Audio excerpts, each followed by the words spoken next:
Causas de problemas matrimoniales. Ahora, muy bien, vamos a comenzar desde la A hasta la Z para identificar la causa de un problema. Tenemos primero que decidir si se trata de un error, de un pecado voluntario o de el fracaso de desobedecer la palabra de Dios. Al hacerlo, vamos también a tener que reconocer que si la Biblia llama a una práctica pecado, sería equivocado llamarlo de otra manera. Rápidamente, el alcoholismo no es una enfermedad, el homosexualismo no es una enfermedad, son pecados.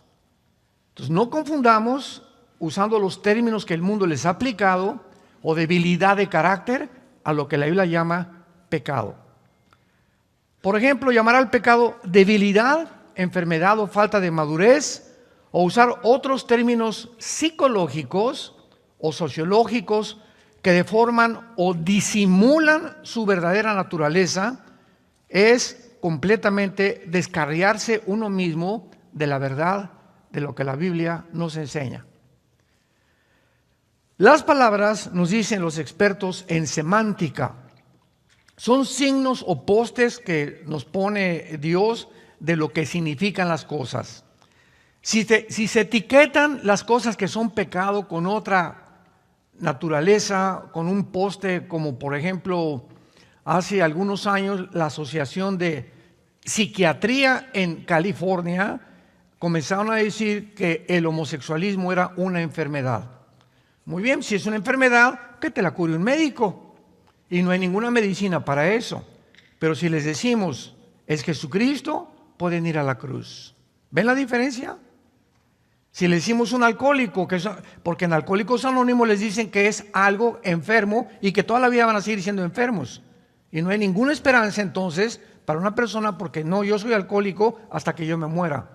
Pero si le decimos al alcohólico, es Jesucristo la respuesta, lo podemos llevar a la verdadera cura y a la verdadera medicina. ¿Me van siguiendo? Muy bien. Por ejemplo, ya vimos, ¿verdad?, la conducta homosexual como enfermedad. No es ninguna enfermedad. La Biblia le llama y usa dos términos. Uno es abominación y la otra es algo digno de muerte. Veamos estos términos usados en el libro de Levítico, capítulo 18, versículo 22, y a continuación lo explicaré. Dice Levítico 18, 22, no te echarás con varón como con mujer, es abominación. Esta palabra toeva en el hebreo significa detestable y algo que contamina. Por ejemplo, en la iglesia, la organización que tenemos nosotros, tenemos homosexuales, tenemos lesbianas y son bienvenidos porque la iglesia es un hospital. Muy bien, muchachito, ¿verdad? Qué bueno que vienes a identificarte, que eres gay o que eres homosexual o como le quieras poner de nombre. Sin embargo, te vamos a decir, ¿verdad?, que durante 6 meses te tienes que discipular y en los campamentos de jóvenes no te vamos a permitir ir. Mucho menos que seas maestro de la escuela dominical, porque son personas que tienen necesidad de una restauración y no se logra de la noche a la mañana. Decía, por ejemplo, David Wilkerson, uno de los más grandes hombres de Dios del siglo pasado, él fundó lo que se llama Reto de la Juventud, que lo formó con Nicky Cruz, cuando Nicky Cruz, jefe de las pandillas Mau Mau en Nueva York, fue este pastor David Wilkerson. Nicky Cruz se convirtió siendo el jefe de la pandilla más feroz de Nueva York y de los barrios más de Nueva York, y de ahí sacó un libro que se llama La Cruz y el Puñal. Y David Wilkerson considera el siguiente: de los 30 años para adelante, un homosexual tiene el doble de esfuerzo para rehabilitarse. Antes de los 30 hay una grandísima probabilidad de una rehabilitación más rápida. A los 40 es 3 veces más difícil y de los 50 para adelante es 5 veces más difícil rehabilitar a una persona que ha hecho un hábito, no de una enfermedad, sino de un pecado. Dice Levítico 20, versículo 13, Si alguno se ayuntare con varón como con mujer, es abominación. Ambos han de ser muertos, sobre ellos será su sangre. Recordemos algo, el contexto de los mandamientos de Dios, dados en muchas partes en el Antiguo Testamento, tenemos que recordar el grupo de personas a quien Dios se dirigió. Aquí tenemos un grupo de personas que está sacando Dios y lo está llevando por un desierto, y lo que tienen que cuidar este grupo de personas es cuidarse, purificarse lo más que puedan antes de entrar a la tierra prometida. No lo está diciendo a una grande nación. Entonces, si hay un homosexual en este grupo de personas, es tan peligroso que este muchacho va a contaminar a uno o dos muchachos. Esto es inevitable, porque tarde o temprano se va a acostar con uno o con otro, ¿verdad? Y le va a brincar en la noche o a la semana, y sin que nos demos cuenta, ya en la congregación hay 3 o 4 homosexuales. Hay un ejemplo muy grande que acaba de suceder, y lo puedo mencionar porque es del conocimiento público, con el grupo de Hillsong, que fue un grupo precioso, una música lindísima de Jesucristo, pero de repente, allá en Australia, comenzaron a permitir que dentro de la banda de los músicos se subieran homosexuales, y que homosexuales dirigieran también la alabanza. Entonces, a los 6 meses se descubre que 2 de ellos ya se habían casado, y era una organización que está representando a Jesucristo. ¿Qué pasó con los líderes? Pues al ratito cayó uno, cayó otro, etcétera, etcétera, y se hizo un desbarajuste por todos lados. Claro que todavía sigue, ¿verdad?, esta organización. En muy pocas, casi han renunciado todos los pastores de la mayor parte de las naciones. Hay algunos que son honrados. Brian Houston, que fue el fundador, es un hombre de Dios, con su esposa, ya lo exoneraron, ¿verdad? Me equivoqué, pero desgraciadamente no previmos que cometimos un grandísimo error.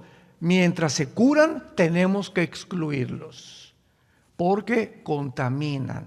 Una mujer lesbiana también, ¿verdad? Una mujer que es lesbiana, bien para acá las jovencitas, y sin que se den cuenta comienzan a tender una red, y al ratito caen también en el lesbianismo, porque contagia, es radiactividad. Entendamos que es por eso que la Biblia le llama pecado.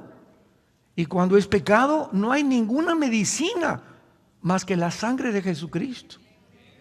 Ningún sistema, ningún psiquiátrico, ninguna clínica, nadie puede sanar el pecado. Sino, ¿para qué Cristo muere en una cruz? Fue el desperdicio más grande que hizo Dios al permitir que su Hijo pagara. ¿Por qué? Por nuestros pecados. Porque no hay otra medicina más que la muerte de Cristo en esa cruz. Sin embargo, cuando le llamamos pecado a la homosexualidad o al alcoholismo, les podemos señalar la cruz, a Jesucristo. Por lo tanto, es muy importante dar a los problemas matrimoniales la etiqueta que la Biblia les da. Las otras etiquetas mienten respecto a los problemas, y de manera inevitable nos van a llenar o a llevar a soluciones falsas. Los que reemplazan la palabra pecado por etiquetas modernas, es posible que piensen que es bondadoso hacerlo. Ay, pues para que no se sienta tan mal, pero hacerlo es completamente lo opuesto. Veamos lo que el apóstol Pablo en 1 de Timoteo capítulo 6 le recomienda a su discípulo más cercano llamado Timoteo. Primera carta de Pablo a Timoteo, capítulo 6, versículo 3. Y dice así: si alguno enseña otra cosa y no se conforma a las sanas palabras de nuestro Señor Jesucristo y a la doctrina que es conforme a la piedad, está envanecido, nada sabe, y delira acerca de cuestiones y contiendas de palabras, de las cuales nacen envidias, pleitos, blasfemias, malas sospechas, disputas necias de hombres, corruptos de entendimiento y privados de la verdad, que toman la piedad como fuente de ganancia. Apártate de los tales. Si alguno quiere enseñar otra cosa o no se conforma a las palabras y a lo que Dios le llama pecado, es una persona o envanecida o corrompida que se ha puesto en un rango más alto que Dios. Y es cuando tenemos que tener cuidado, porque estamos rodeados, ¿verdad? Desde que entró la psicología clínica, ¿verdad? No, pues esa persona, y ahí me daba pena ir a muchas naciones y los pastores llevaban a las ovejas al psicólogo o al psiquiatra en lugar de enfrentar el problema como la Biblia lo enfrenta. No, pues tiene un problema, les recomiendo que vayan al psicólogo o que vayan al psiquiatra. Y salen, ¿verdad? Pues con pastillas tranquilizantes, salen ya, ahora sí que como drogadictos, y jamás puede ningún ser humano curar el pecado de nadie. Solamente, repito y enfatizo, la sangre de Jesucristo. El llamar al alcoholismo una enfermedad es quitarle toda la esperanza a una persona alcohólica, porque no hay píldoras que curen esa enfermedad. Pero si se le llama pecado, tal como la Biblia lo dice, entonces hay una verdadera esperanza para este tipo de personas, porque Cristo vino a eso. Vino a librarnos del pecado y del poder del pecado. Veamos, por ejemplo, en la primera carta a los Corintios, capítulo 6, lo que Pablo le escribe a esta iglesia que ayer vimos, que era una iglesia degradada moralmente, una iglesia que había de todos los pecados posibles, herencia de los griegos, etcétera, etcétera, porque los griegos adoraban el cuerpo, los griegos fomentaron el homosexualismo como ninguna otra civilización en la historia, y que los romanos la heredaron. Casi todos los césares romanos eran homosexuales, eran pansexuales, bueno, eran lo peor, ¿verdad? Y dice en 1 Corintios 6, versículo 9, vean qué palabras más preciosas y de advertencia también. ¿No sabéis que los injustos no heredarán el reino de Dios? No erréis, ni los fornicarios. O sea, el fornicario en la Biblia es la persona que usa el sexo fuera del matrimonio. O sea, una pareja de jóvenes que tienen relaciones sexuales están fornicando. Una persona homosexual es un fornicario, una lesbiana es fornicario, una persona que tiene relaciones con un niño es un perverso. Ya todavía desciende un grado 5 veces más bajo que cualquier nivel de degradación moral, porque es la peor perversidad que puede existir, meterse sexualmente con un niño. ¿No saben ustedes? O sea, si no lo saben, van a saberlo. Ni los fornicarios, ni los idólatras, ni los adúlteros, ni los afeminados, ni los que se echan con varones, ni los ladrones, ni los avaros, ni los borrachos, ni los maldicientes, ni los estafadores heredarán el reino de Dios. Escuchen el versículo 11. Y esto eran algunos. Las iglesias son puros ex. Aquí somos puros ex. Aquí nadie era San Pablo, ni San Gelatao, ni Santa Rita de Casia. Todos nosotros en las iglesias somos personas que venimos lastimadas, heridas de un pasado que todos tenemos que cargar con él, hasta que llegamos a la cruz. ¿Qué es la iglesia? Es el hospital donde todas estas cosas, tu borrachera, tu fornicación, tu adulterio, comienza el Espíritu Santo en la medida que tú le permites a sanarte. Eso es lo que es la iglesia. Entonces no solamente es venir aquí, pararte y oír y de lunes a viernes portarte igual.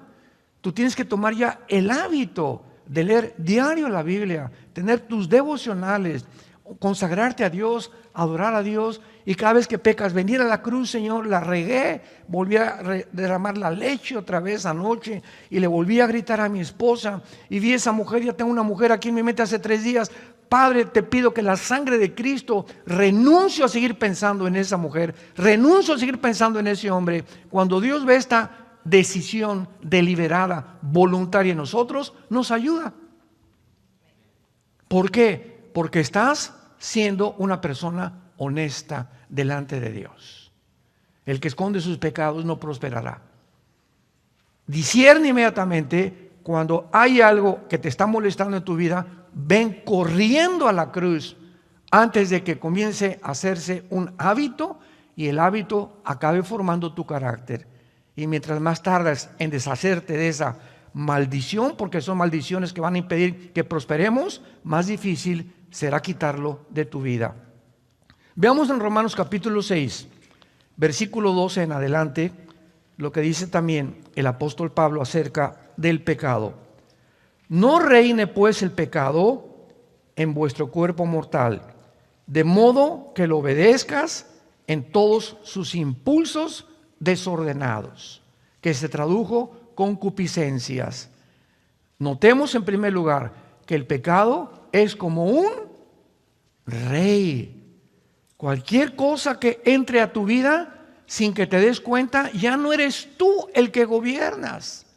Ya hay una fuerza maligna dentro de tu vida que te está dominando, como la pornografía, la gula, la borrachera, la homosexualidad. Son fuerzas internas que sin que nos demos cuenta nos comienzan a... ¿Quién es un rey? Es una persona que gobierna, que tiene súbditos, que tiene autoridad y que se le tiene que obedecer.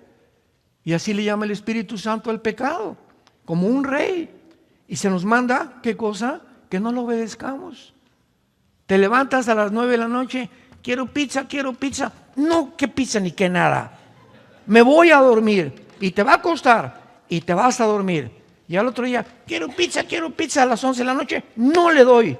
Y comienzas a tu cuerpo a sujetarlo y no es mi cuerpo el que me da las órdenes, ahora va a ser mi mente con el poder del Espíritu Santo. Y a los 4 o 5 días que le diga, cállese y no le voy a dar postre en la noche, se convierte en un hábito y he roto esa maldición. Voy caminando por la calle, estoy acostumbrado a ver a las mujeres por aquí, no la veo. Y no veo esto. Y veo la televisión y le cambio de canal. Y cuando lo repites, Dios, el Espíritu Santo en tu vida ve que tienes la intención, no quiero pecar, porque hay la voluntad, y le vuelves y le cambias, a la semana, tu mente se levanta una fortaleza contra las tentaciones de Satanás. Nadie cae en adulterio de la noche a la mañana. Nadie. Ya tienes 1 mes, 2 meses mirando a una mujer o a un hombre, todo comienza a crecer, y cuando te das cuenta hay un monstruo dentro de ti. Se convirtió en un rey porque no quisiste obedecer a Dios. Obedeciste tus impulsos desordenados que luchan en contra de la voluntad de Dios. Dice el versículo 13, ni tampoco presenten vuestros miembros, o sea, mis órganos sexuales, mis brazos, mis piernas, mi cabeza, eso es lo que son miembros. No presentes tus miembros al pecado como instrumentos de iniquidad. ¿Qué usa el pecado? Usa mis ojos, usa mis oídos, usa mis brazos, usa mis piernas, mis órganos sexuales, mis pensamientos. El pecado tiene que usar al cuerpo como su instrumento. Nuestro cuerpo es el instrumento a través del cual pecamos. Pecamos con los ojos, oyendo conversaciones feas, viendo cosas feas, vulgares, inmorales, etcétera, etcétera. Caminando en lugares donde no debo entrar. No debo entrar a una discoteca, no debo entrar a una casa de prostitución. No voy a entrar cuando mis amigos están burlándose de Dios, etcétera, etcétera. Mis brazos, ¿verdad? No voy a tocar a una mujer. Nosotros en Vida Nueva para el Mundo tenemos una ley en los pastores. Nosotros no le damos consejería a ninguna muchacha joven. Hermano pastor, ¿me da consejería? Le hablo a mi esposa y si mi esposa no está, no te puedo dar una consejería. ¿Por qué? Porque la carne es débil. Hay hermanas también, ¿verdad? Que llegan, pastor, no, hermana, no se me acerque. No me chille, chille a su esposo o a su mamá. ¿Por qué? Porque comienza el contagio y comenzamos a sentirnos y sin que nos demos cuenta, caemos. Somos hombres igual que ustedes y tenemos que poner reglas y tenemos que poner cercos porque no podemos jugar. ¿Quién jugará con una brasa caliente y la avientas y vas a acabar quemando? Cualquiera que siga mirando a una mujer y la sigues mirando y la sigues mirando, vas a caer en adulterio tarde o temprano. Porque estás jugando y creyendo que puedes vencer. No es cierto, el espíritu está presto, la carne es más débil de lo que nos imaginamos. Nadie es invulnerable al pecado. Tenemos que poner cercos y cuidar nuestra mente, nuestros pensamientos, lo que vemos, lo que leemos, lo que observamos, si queremos fortalecer interiormente nuestra alma y luchar contra el pecado. Dice el versículo 14 de Romanos 6, porque el pecado no te tiene por qué dominar, porque no estás bajo la ley, estás bajo la gracia. Ahora, antes de que fuéramos nosotros cristianos, yo me acuerdo, mi padre se murió porque se fumaba 3 cajetillas de cigarros delicados sin filtro. Pobrecito, se murió en 1970, en aquel tiempo no había la información que tenemos de fumar. Se desayunaba una taza de café así, con 3 bolillos. Y el pan blanco te sube completamente todo aquello que va y favorece la diabetes. Entonces el pan blanco, elimínalo completamente de tu dieta. Trate de buscar pan integral, no tomar refrescos, nada de lat, etcétera, etcétera. Mi padre se muere a los 52 años con 4 ataques al corazón de arteriosclerosis. Me impactó tanto la muerte de mi padre porque era un hombre casi 1,90 de estatura, muy fuerte, etcétera, etcétera. Y engordó, y cuando se dio cuenta estaba bien gordo. Y le encantaban las quesadillas y las grasas y no había tanta información. Y lo tronó, ¿verdad? Se le llenó la sangre de colesterol. Y se muere de arteriosclerosis. Y ahora tenemos muchísima información porque Dios quiere que la generación que lleguemos al final, lleguemos saludables, lleguemos con energía. Dios nos quiere amar, Dios quiere que le sirvamos. Dios quiere que podamos realmente presentar fuerzas. No podemos presentar fuerza al pecado sin energía. Y si tenemos debilidades en nuestra carne, es más difícil obedecer a Dios. Tenemos que disciplinar nuestro cuerpo y ponerlo en servidumbre. Veamos en 1 Corintios capítulo 9. Pablo, usando el ejemplo de los atletas de Grecia, porque él vivió en esa época, usando esta analogía, dice 1 Corintios 9, 25 al 27. Todo aquel que lucha, de todo, ¿qué cosa? ¿Recuerdan ustedes el último campeonato de fútbol en Sudáfrica? Brasil, todo en aquel tiempo jugaba Ronaldinho. De acuerdo a mi consideración, Ronaldinho ha sido el jugador de soccer más impresionante de toda la historia, más que Messi, más que Ronaldo, más que Beckham, más que todos. Era un mago, era un muchacho impresionante. Fue el maestro de Messi precisamente, Ronaldinho. Y Messi lo sigue queriendo muchísimo todavía a Ronaldinho. Bueno, en el campeonato de Sudáfrica, el entrenador de Brasil fue un entrenador, como deben ser los entrenadores, enérgicos. Y les tienen prohibido, por lo menos una semana antes, no tomar, no irse a una fiesta, acostarse a las 9, 10 de la noche, etcétera, etcétera. Ronaldinho, pues, como todos los grandes astros de cualquier cosa, se le subió a la cabeza y se fue a una casa de un prostíbulo, Ronaldinho, a acostarse con 2 o 3 mujeres. Regresó como a las 5 de la mañana, quiero entrenar, y le dijo al entrenador, no juegas en el campeonato. ¿Qué no sabe qué hizo Ronaldinho? Serás hijo del que tú me digas, no juegas en el campeonato.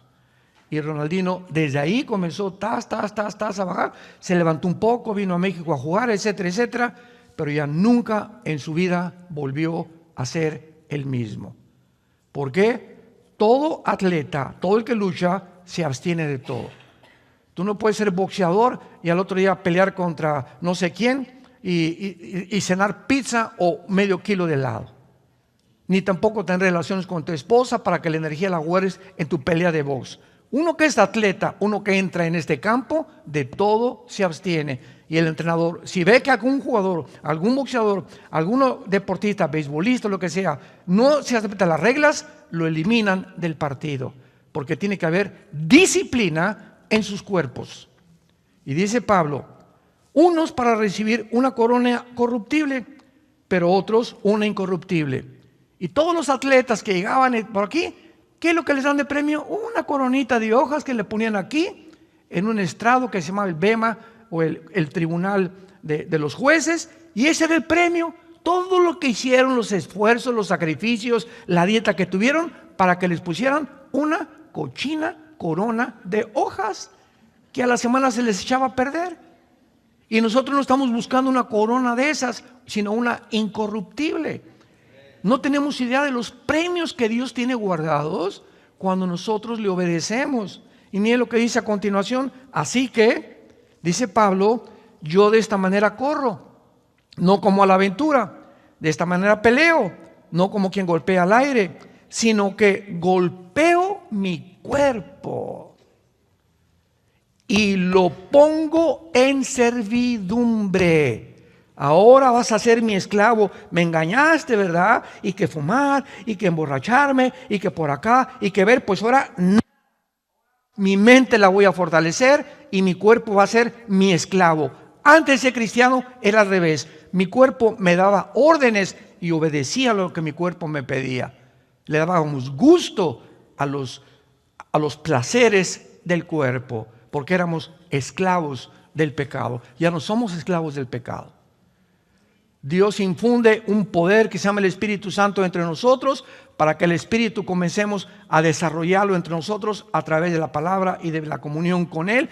Y mientras más estamos en el Señor, más fuerte y más fuerte nos quiere volver el Señor, hasta volvernos guerreros, gigantes, donde ya mi cuerpo es una fortaleza y ya es más difícil que caiga en la tentación que en cualquiera que sigue obedeciendo los deseos y los placeres de su cuerpo. Estamos en una guerra, cristianos. Esto no es un chiste. Y la batalla y lo que está de por medio es tu alma y la vida de tu familia y de tus hijos. Golpeo mi cuerpo y lo pongo en servidumbre. Y miren lo que dice Pablo. No sea que Pablo, el más grande misionero y cristiano después de Cristo en la historia de la cristiandad, dice Pablo, no sea que yo, habiendo sido grande predicador, heraldo, yo venga a ser eliminado. No significa que va a perder la salvación, porque la salvación no se pierde. Significa que Dios te puede decir, ya no te uso. Sigues siendo un cristiano, ya no tienes poder, ya no ganas las almas, ya no tienes una pasión por la verdad, todo lo haces ya mecánicamente, te has vuelto un religioso. ¿Por qué? Perdiste las ganas, ya no disfrutas la Biblia, no disfrutas ya nada en la vida. Simplemente, ¿por qué? Porque Dios no te usa. Dice Pablo en otra parte de la carta a Timoteo, en un fregadero, en una cocina de una señora, hay vasos sucios y hay vasos limpios. Viene alguien a mi casa, dice Pablo, y pues le voy a dar un vaso sucio y ponerle ahí cualquier cosa y dar. No, uso los vasos limpios. Los que están sucios están en el fregadero, esperando ser lavados. Y hasta que no sean lavados, no se pueden usar. Y dice Pablo, así son las vidas de ustedes. Cuando Dios quiere usar a alguien, ¿a quién va a buscar? ¿A quién va a usar? Para hablar a tu mamá, para hablar a tu primo, para comenzar a un homosexual, para que, ay hermano, venga a orar al hospital por mi enfermito y mándele un recado que se sane. Y usted, hermana, ¿qué no puede ir usted y darle el testimonio y darle el plan de salvación? Es que no puedo. ¿Por qué no puede? Porque está sucia seguramente. Dios usa instrumentos limpios, porque Dios es un Dios santo, santo, santo. Santifíquense para que nos convirtamos en instrumentos útiles para Dios. Muy bien.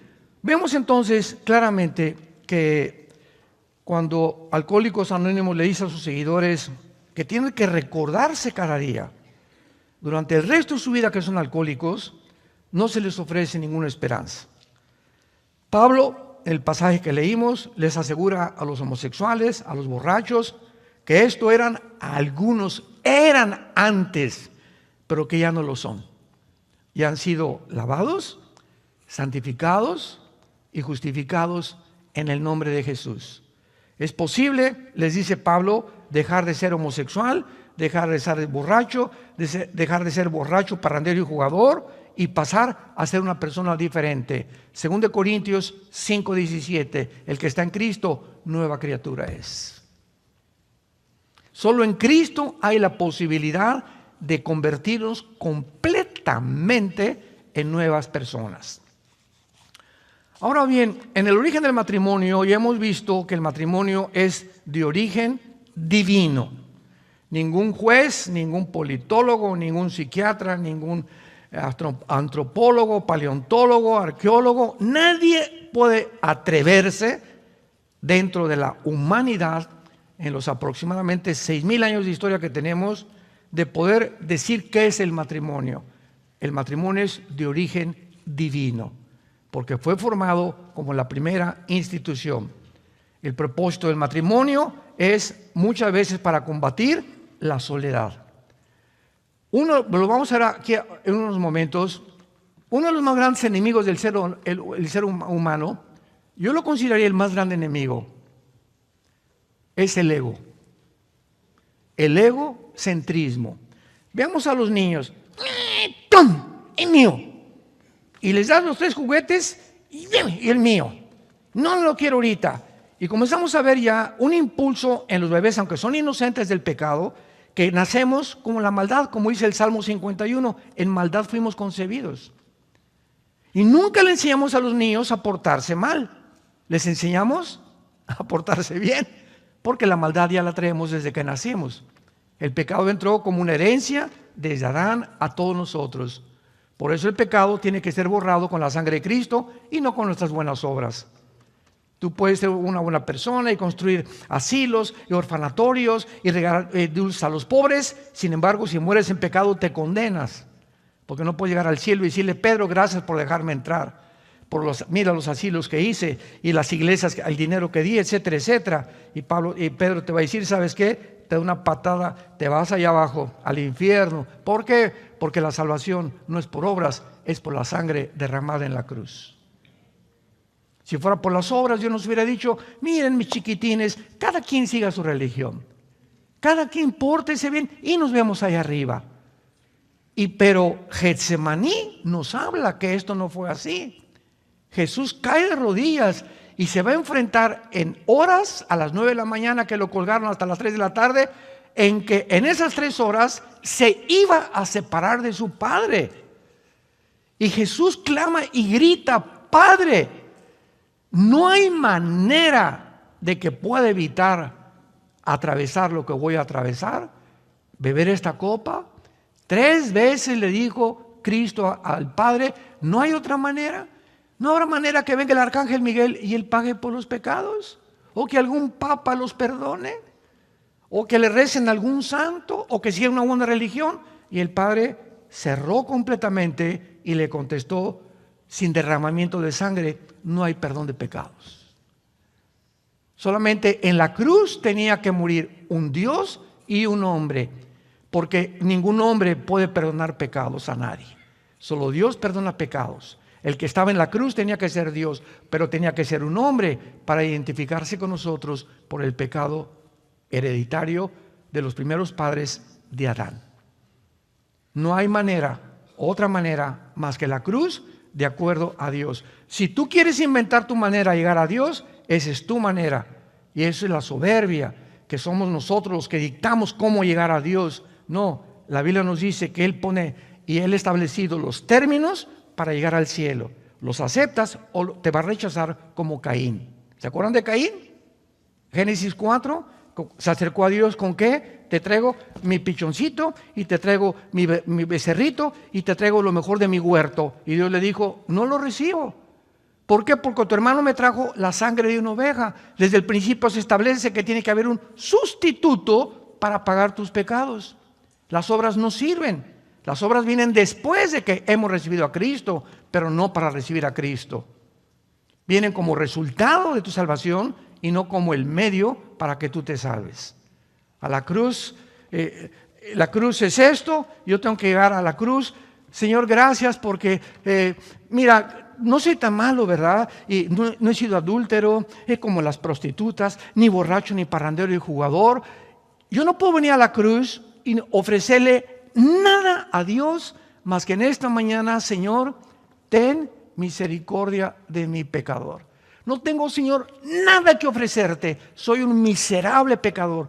Ni nada de lo que he hecho te va a satisfacer. Creo que tú en la cruz pagaste por mis pecados. Y ahí es cuando Dios entra a tu vida, porque has reconocido que es por creer en el sacrificio y no por lo que hayamos hecho.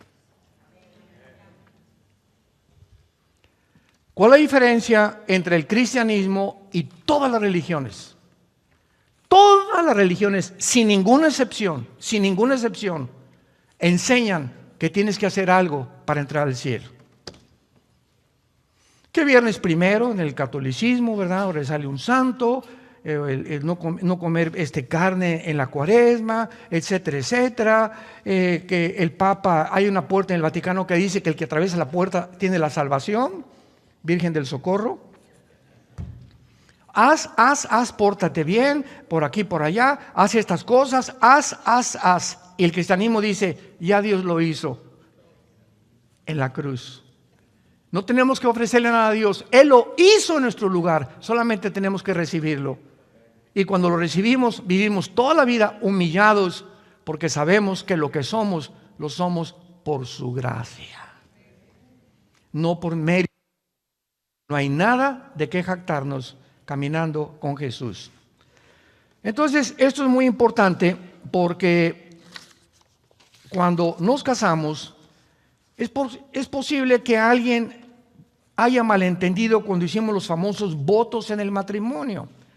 Cuando una pareja, vamos a abordar el tema del egocentrismo, porque si el ego es el principal problema del matrimonio, Cristo vino precisamente a eso, a librarnos del ego.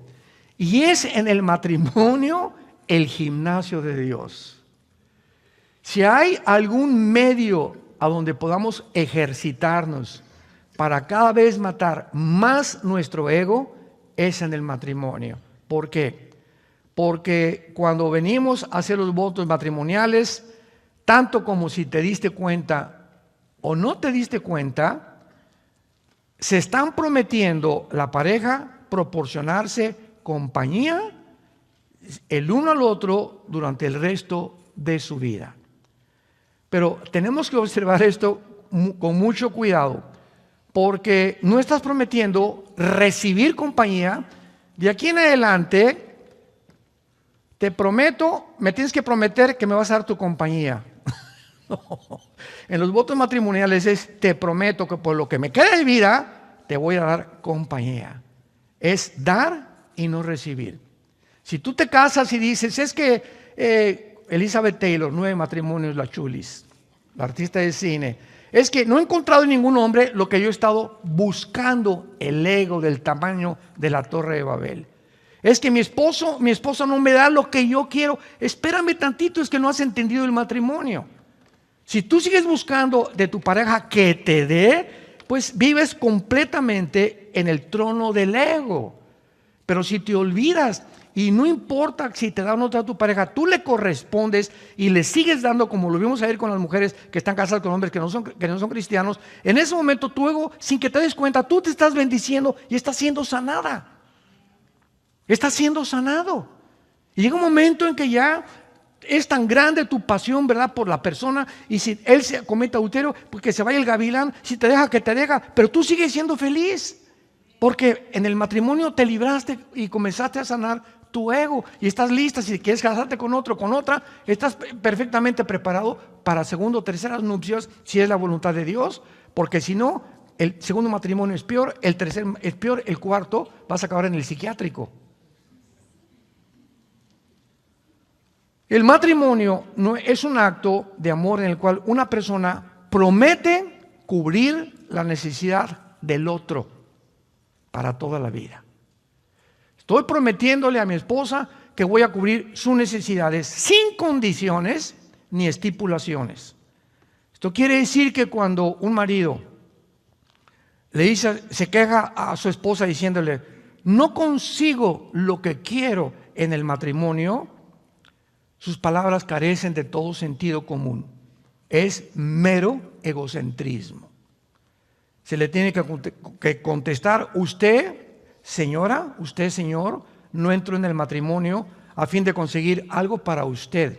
El matrimonio y los votos que hizo fue para darle algo a su cónyuge. Es el secreto de la vida cristiana. De tal manera Dios amó que... Y eso que hizo Jesús en la cruz, darse. en la peor crisis emocional, espiritual de la tortura de los clavos y la corona de espinas, se abandonó a sí mismo, porque cuando sufrimos nos victimizamos y nadie se acuerda de mí y nadie me viene a saludar y estuve en el hospital y no me visitaron, etcétera, etcétera, y nos concentramos en nosotros mismos. Es la reacción psicológica de un ser humano normal. Por eso los más grandes psiquiatras en Brasil, hay uno, se me olvidó el nombre, que examinó la vida psicológica de Cristo. Él no pudo ser un ser humano como nosotros igual, porque en la cruz nunca pensó en él. Y Juan, ahí está tu madre, madre, ahí está tu hijo. En los últimos momentos estaba pensando en los demás. Y no, ya me estoy muriendo, me las pagarás. No somos así, así somos. Al contrario, cada uno hace votos de dar todo lo que puede. Ese es el matrimonio, es el secreto. Y ya si te responde el hombre o no te responde, es problema de Dios y de ellos. Pero si ve Dios que tú eres una persona que estás entregando, está construyendo un guerrerazo Dios, una guerreraza Dios. Porque mientras más te das a los demás o en tu matrimonio, más bendiciones te da Dios durante toda tu vida. Por lo tanto, ¿verdad? La única cuestión es preguntarse, ¿estoy cumpliendo mis votos? ¿Para qué me casé? ¿Para recibir? Y si no, muchas personas dicen, bueno, pues estoy dispuesto a dar con tal de que reciba algo a cambio. Hágame el favor, Jesús, María y el burrito que los acompaña. Pues yo daré lo que sea si recibo algo a cambio. Es una persona centrada en su ego. Veamos en Filipenses capítulo 2 el consejo que recibimos de la Biblia. Y está de por medio la vida de Jesús. Jesús no solamente muere en la cruz, sino que vive una vida completamente libre del ego, para enseñarnos que es nuestro más grande enemigo. Dice Filipenses 2, versículo 3: nada hagan por contienda o por vanagloria, antes bien con humildad estímense unos a otros, cada uno a los demás, como superiores a sí mismo, no mirando cada uno por lo suyo, sino también cada cual por los de los otros. Hay en ustedes este sentir que hubo en Cristo Jesús, el cual, siendo en forma de Dios, no estimó el igual ser a Dios como cosa que aferrarse. Ahí está Jesús, el creador de los planetas, los sistemas, las galaxias, las hormigas, los seres humanos, los arcángeles. Y el Padre le dice al Hijo: Hijo, baja a ese planeta insignificante, casi de los más chiquitos que hay en el sistema solar, y vas a hacer esto y esto y esto. Y vas a nacer en un pesebre. El Dios creador del universo, con un papá que va a ser carpintero. Y vas a crecer entre pobres, menesterosos, y vas a hacer el bien, vas a sanar, etcétera, etcétera. No vas a tener nunca un cuarto ni un cojín donde acostarte. Vas a andar en el desierto, en los montes, con un grupo de hombres que te van a seguir, y les vas a enseñar todos los secretos que hay en el cielo, para que en la tierra puedan entender cuál es su propósito, por lo cual yo los creé. Y finalmente vas a abrir tus brazos en una cruz, y todos los que sanaste y todos los que los demonios que le sacaste te van a gritar: crucifícale. Los que te alabaron al entrar a Jerusalén: Hosana el que viene al rey David, en 5 días te van a crucificar. No confíes en los hombres, no confíes en la fama, no confíes en la popularidad, no confíes en los halagos que te hace la gente. No cedas ni se envanezca tu ego, porque no sabes quién soy yo. En los estacionamientos que tenemos en nuestras iglesias llegan los hermanos y tenemos un grupo de personas, estaciónese por ahí. ¿Qué, usted no sabe quién soy yo? No, pero yo sí sé quién soy. Yo soy hijo de Dios. Y si usted quiere obedecer a Dios, no importa si sea diputado, que sea otra cosa, porque ese es el ego. Siempre, ¿qué no sabes quién soy yo? ¿Qué no me tienen que tratar? Pónganme la alfombra. Todas esas personas son las más miserables de la vida. Hace algún tiempo di un ejemplo de la Madre Teresa. Todos ustedes saben la Madre Teresa de Calcuta, que tenía muchas cosas para curar a enfermos de lepra, etcétera, etcétera. Y llegó a Nueva York la Madre Teresa. Y le preguntaron los reporteros: oiga, Madre Teresa, pues aquí en Nueva York hay millonarios que le pueden dar a usted un lugar con aire acondicionado, un leprosario, no tiene por qué regresar allá a la India, etcétera, etcétera. Aquí tenemos un carro, le ponemos una limusina a sus órdenes, porque ella era una figura pública. Y entonces ella contestó: no, pero ¿por qué nos niega usted eso? Y contesta la Madre Teresa: porque he aprendido que mi felicidad está en vivir para los demás, no en recibir yo atenciones, ni tampoco vivir en un medio ambiente cómodo, con cama king size, etcétera, etcétera. Yo he sido llamada y he encontrado que mi felicidad radica en dar mi vida por estos leprosos. Me regreso a Calcuta. Y le dijo adiós al dinero, a la fama, a todas esas cosas. La Biblia dice: recibirá un gran premio cuando entre al cielo, siendo católica. Hay católicos que se van a ir al cielo porque han vivido lejos del egocentrismo, que es el pecado más grande que podamos tener. Ahora, en penúltimo lugar, vemos nosotros que Jesucristo nos dice en la Biblia: de tal manera amó Dios al mundo que dio. Nos amó y se entregó. Amad a vuestros enemigos. Si tu enemigo tiene hambre, dale de comer, dale de beber. Todas estas acciones rompen el ego sin que nos demos cuenta. Oye, pero ¿cómo? Si me la haces, me la pagas. Esa es la reacción normal de una persona que todavía tiene su ego del tamaño de la Torre de Babel. Pero cuando ya las ofensas de la gente, o tu esposo o tu esposa, ya no permites que entren, ni te quiten la paz, ni te lastimen el alma, has desarrollado dentro de ti una armadura invisible que te va a hacer y dar la fortaleza para enfrentar la vida y soportar otras pruebas que van a venir con más fortaleza, porque has fortalecido, tienes una armadura espiritual, que es lo que Dios quiere desarrollar en nuestras vidas como cristianos. Es finalmente ese propósito lo que Dios quiere hacernos, prepararnos para la vida. Se vienen problemas con nuestros hijos, y no acabamos con los hijos, seguimos con los nietos. Dicen que los nietos es el postre de los abuelos. Pero los problemas no van a acabar. No hay un matrimonio que no tenga problemas. No hay un matrimonio que no siga luchando. Aquí hay unos que tienen 50 años de casados. ¿Quiénes son los de 50 años de casados? Levanten la mano. Ahí están, 50 años de casados. Hay como 2 parejas. Un aplauso por el amor de Dios.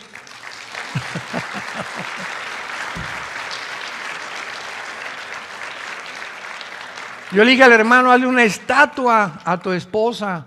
Y contesta ella: no, los dos nos hemos soportado. Qué lindo, ¿verdad?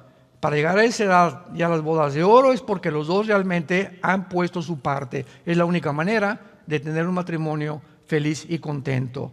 En otras palabras, notamos que en la Biblia todo comienza con dar. ¿Y dónde se demuestra más el egocentrismo también? ¿En dónde? En la cartera. Porque aquí, cuando sacas la cartera, ahí está completamente, donde está tu tesoro, está tu corazón. Y nos acostumbramos, antes de ser cristianos, a dar limosnas.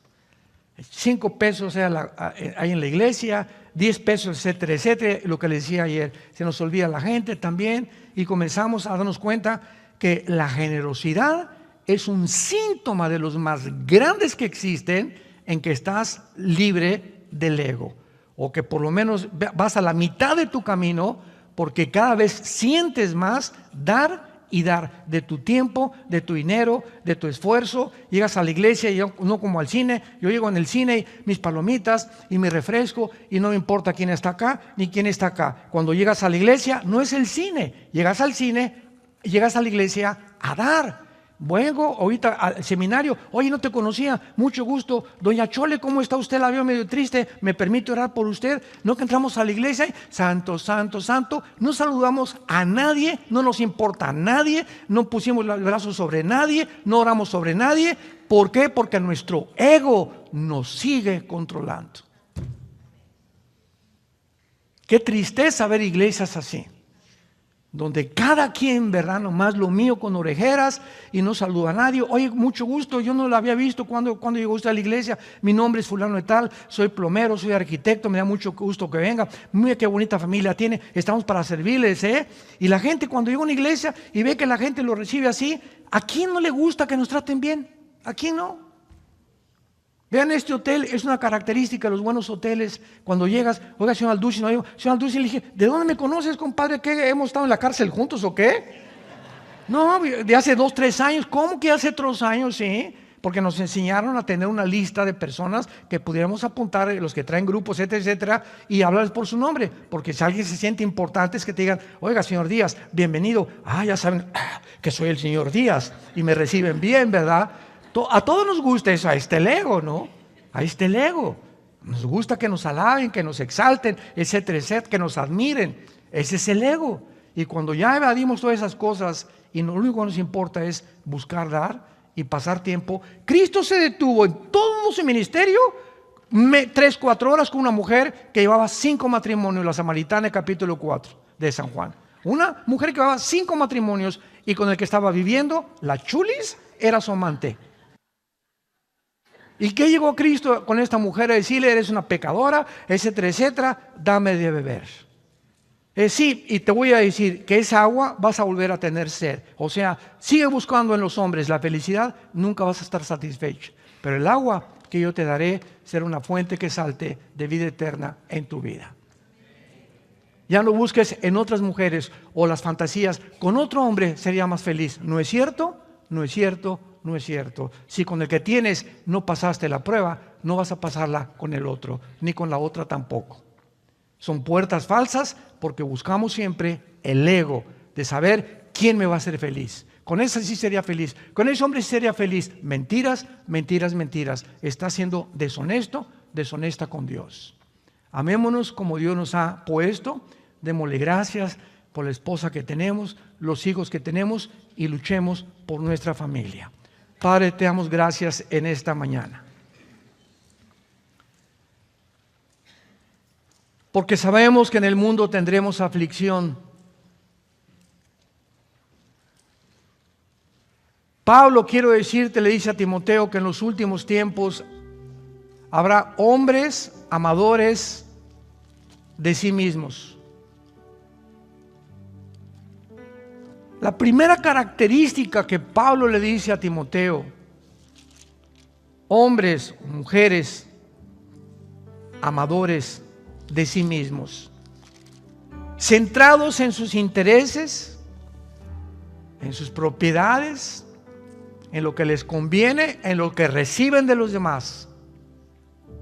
Por eso mueren, han alcanzado puestos, presidentes, deportistas, cantantes, y cuando tienen todo eso se dan cuenta que nunca vivieron para los demás, por lo cual en la tercera edad, en la cuarta edad, van a recibir lo que sembraron y van a morir miserables, vacíos, descubriendo tal vez demasiado tarde que vivieron para ellos mismos. Haya pues este sentir en ustedes que hubo en Cristo Jesús, el cual siendo en forma de Dios, no estimó el igual a ser su Padre en el cielo. Bajo un mundo depravado, a un basurero bajó Dios a caminar entre nosotros y enseñarnos que Él, el creador del universo, se hincaba delante de nosotros a lavarnos los pies. Dios viene a hincarse delante de nosotros. ¿Y nosotros quiénes somos? ¿Cómo puede haber ese orgullo todavía en tantos seres humanos? Tanto egocentrismo en sus propias vidas, buscando siempre aplauso, admiración, halagos que los sirvan, cuando es todo lo contrario lo que Jesús nos enseñó. El más grande entre ustedes no es el que es servido, sino el que sirve a los demás. Ahí está la grandeza de acuerdo al Dios de la Biblia. Te damos gracias, Señor, en esta mañana por tu palabra, y estamos listos con el poder de tu Espíritu a vivir esa vida que tú quieres que nosotros vivamos, para que podamos realmente decir que por el amor que nos tengamos unos a otros, nuestros mismos hijos sabrán que somos cristianos, que nuestro cristianismo es legítimo, es honesto, es puro, es transparente, porque ejemplo hemos dado de que seguimos los pies del Hijo de Dios, a quien exaltamos en esta mañana y a quien bendecimos porque se llama Jesucristo. Amén.